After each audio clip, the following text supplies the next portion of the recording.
नमस्कार, मैं हूं कविता उपाध्याय। आप हैं नमामि डिजिटल के साथ मृदुला रस्तोगी। आप नेता हमारे साथ में हैं। पोल खोल अभियान लगातार दिल्ली में चल रहा है। क्या है वो पोल खोल, उस पर क्या राय है मृदुला रस्तोगी जी की? ये लोग जो पोल खोल कर रहे हैं, मुझे उनके ऊपर हंसी आ रही है। पोल तो इनकी पहले ही खुल गई। ये किस तरीके से लोग कहते हैं कि गरीबी हटाएंगे, ये तो गरीबों को ही हटा रहे हैं।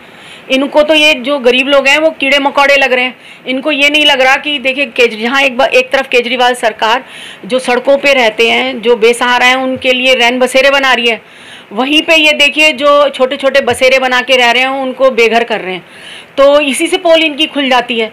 इन्होंने क्या किया, हमारे क्षेत्र में झुग्गियाँ तोड़ रहे हैं ये, तो कम से कम ये तो करें ना कि पहले उनको नोटिस भेजें, उनको पहले से बताएं, उनको रिहायशी कहीं और जगह दें।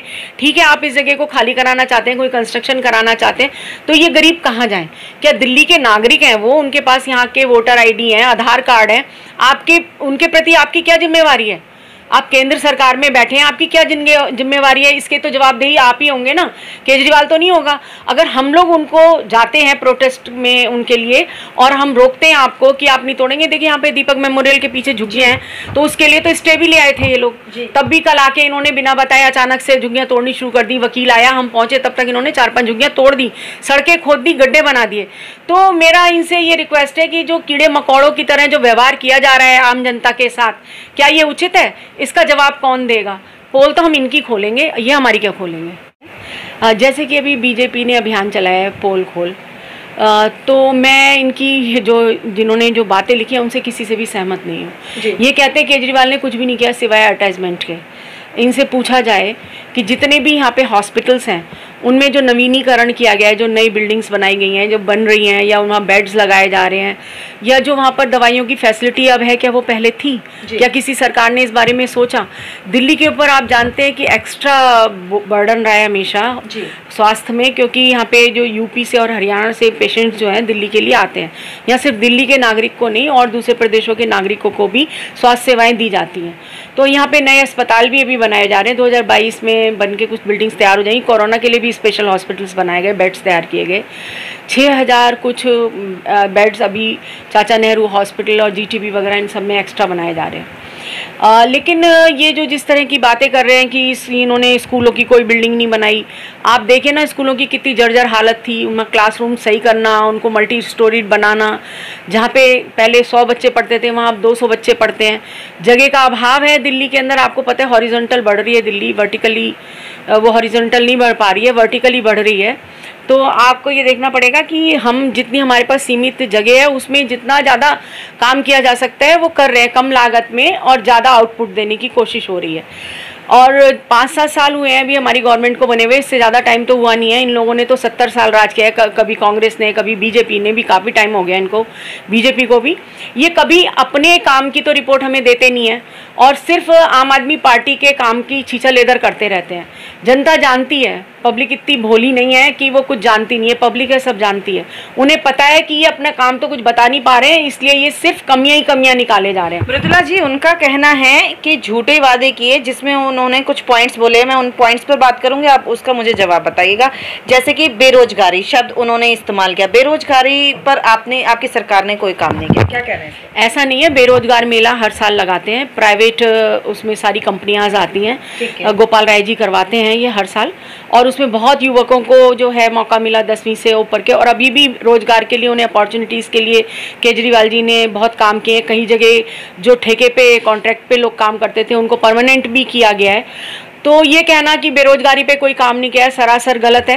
केवल इसके लिए दिल्ली राज्य सरकार को ब्लेम लगाना। आप ये बताइए ना किस तरीके से पेट्रोल और सब चीज़ें महंगी की गई हैं, और किस तरीके से अभी कोरोना में और उससे पहले जो इन्होंने नोटबंदी की और GST की, इसमें जिस तरह से लोगों के कारोबार ठप हुए हैं और लोगों की जो रोजगार गए हैं, उस पर ये बात क्यों नहीं करते? ये बात सीधे ये क्यों कहते हैं कि रोजगार नहीं दिए? बल्कि हमारी दिल्ली सरकार तो बच्चों को तैयार कर रही है स्कूलों के कि वो अपना सेल्फ डिपेंडेंट बने, वो नौकरी लेने वाले नहीं, नौकरी देने वाले बने। इस तरह की प्लानिंग से हमारी। पानी पर अगर हम बात करें, पानी के बारे में क्या कहेंगे? गंदा पानी गंदा पानी तो इसलिए था ना दिल्ली में, आप देखिए कि 40 कहीं 45 साल पुराना, कहीं 50 साल पुराने पाइप्स बिछे हुए हैं और सीवर बिछे हुए हैं, और यहाँ पर जो है हॉरिजॉन्टल दिल्ली थी, वर्टिकल फैल गई। जो आबादी पहले कहीं 1 लाख थी वो जाके 4 लाख 5 लाख हो गई, तो उस आबादी के हिसाब से उस पर प्रेशर पड़ा और वो सब सड़क गल भी गए। तो उनको सबको रिमूव करना, दोबारा लगाना पूरे, उसको तो एक बड़ा काम था ये, जो कि किया गया और चल रहा है, अभी भी चल रहा है, प्रोसेसिंग में है। तो जहाँ जहाँ हो गया वहाँ तो साफ पानी आ रहा है अब। ठीक है। पेंशन नहीं बन पा रही है बुजुर्गों की, पेंशन का तो सभी को पता है कि ये केस जो है कोर्ट में चल रहा है। ठीक है। क्योंकि ऐसे लोग जिनको की पेंशन की जरूरत नहीं थी वो लोग भी पेंशन ले रहे थे, और जिनको जरूरत थी उनको नहीं दी जा रही थी। तो जो केस कोर्ट में चल रहा है उसके बारे में मैं तो कुछ कहना नहीं चाहूंगी। आप समझदार हैं कि वो तो जो जजमेंट होगा वही होगा। और सीनियर सिटीजन्स के लिए केजरीवाल ने बहुत सारी फैसिलिटीज़ दी हैं, महिलाओं के लिए भी दी हैं, और उनके लिए शौचालयों के ऊपर भी काम किया गया है, और फ्री बसेस चल रही हैं। जो मैं ये लोग बार बार कहते हैं कि बसेस कम हो गई, बसेस कम हो गई, ऐसा कुछ भी नहीं है। एक मिथ फैलाया जा रहा है। जो पुरानी ट्रांसपोर्ट है उसको तो हटाया ही जाएगा ना, उसकी मेंटेनेंस में आप जितना खर्च कर रहे हैं उसकी बजाय आप लेटेस्ट टेक्नोलॉजी का ट्रांसपोर्ट लाएंगे। ज़्यादा जोर दिया जा रहा है जो बिजली से चलने वाले ट्रांसपोर्ट है उनके ऊपर दिया जा रहा है। दिल्ली में भी ई बसेस कितनी सारी आई हैं जिनपे कि 3 दिन के लिए फ्री राइड भी थी, ताकि लोग उसमें बैठ के देखें कितना कंफर्टेबल है। अब देखिए लेबर है, लेबर के लिए भी इन्होंने अभी फिलहाल में करा कि इनका पास बना देते हैं और इनके भी फ्री रखा है इन्होंने, बिल्कुल फ्री है ना, सफर कर सकते हैं।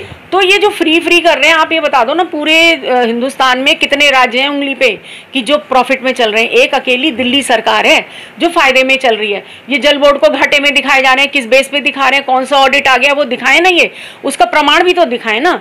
जल बोर्ड घाटे में नहीं है, ये मैं आपको बार बार समझा रही हूँ। और जल बोर्ड आजकल जो काम कर रहा है ना वो आपको आश्चर्य हो जाएगा। यहाँ पे जो पानी के लिए बहुत ज़्यादा आगे तक के लिए सोच के काम हो रहा है। यहाँ पे ऐसे कुएं खोदे जा रहे हैं जिनसे कि आने वाले समय में दिल्ली को 24 घंटे पानी मिलेगा।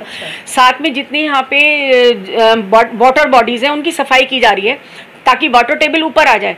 वाटर बॉडीज़ मतलब जैसे जहाँ पे कहीं झील हैं, कहीं पे तालाब हैं, उनकी सफाइयाँ करनी है, उनको रिवाइव किया जा रहा है। काफ़ी हो गई, काफ़ी पे काम चल रहा है, 122 के ऊपर करीब काम चल रहा है। और कुछ वाटर बॉडीज़ ऐसे बनाई गई कि जैसे कहीं का पानी आता है नाले से, तो उस नाले में सीवर पाइप लगा के उस पानी को इन्होंने रिसाइकिल करके उसके बाद उससे एक पॉन्ड बनाया, पॉन्ड का ब्यूटिफिकेशन करा, चारों तरफ उसके इन्होंने पार्क बना दिए हैं।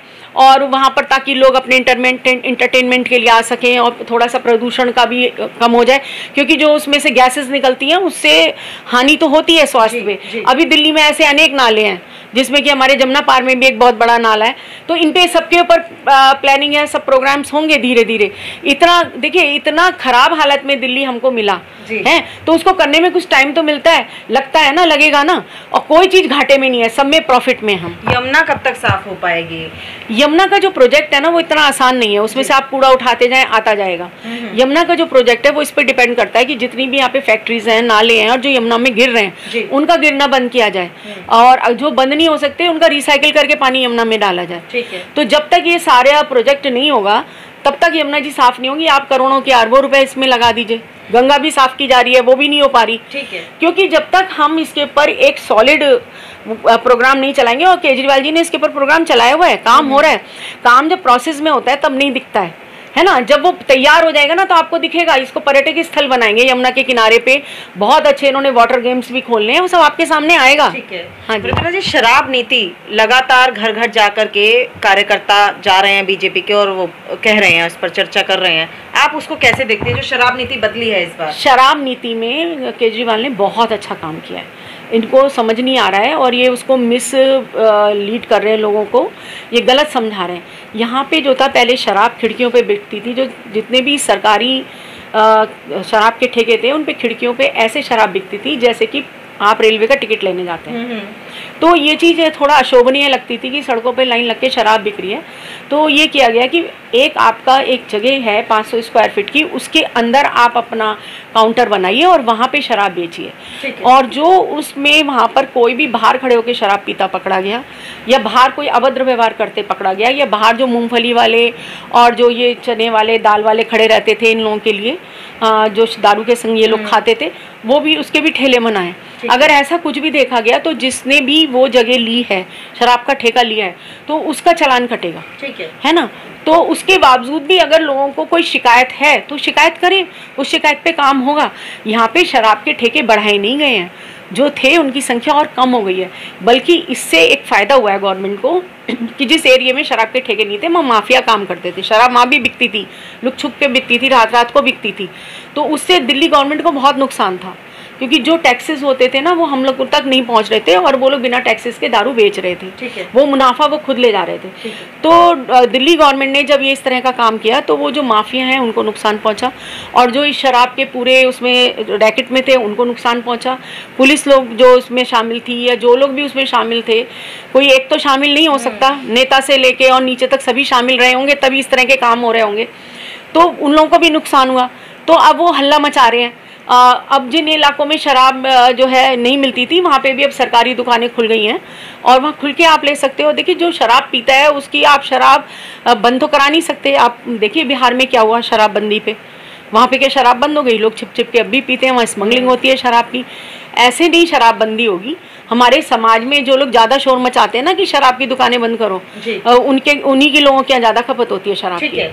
पोल खोल अभियान में क्या पोल खुली है बीजेपी की या खुल रही है केजरीवाल सरकार की? आप नेता मृदुला रस्तोगी जी ने तो पॉइंट टू पॉइंट बता दी हैं आपके सामने सारी बातें। आपकी क्या राय है? कमेंट बॉक्स में कमेंट करें और वीडियो को शेयर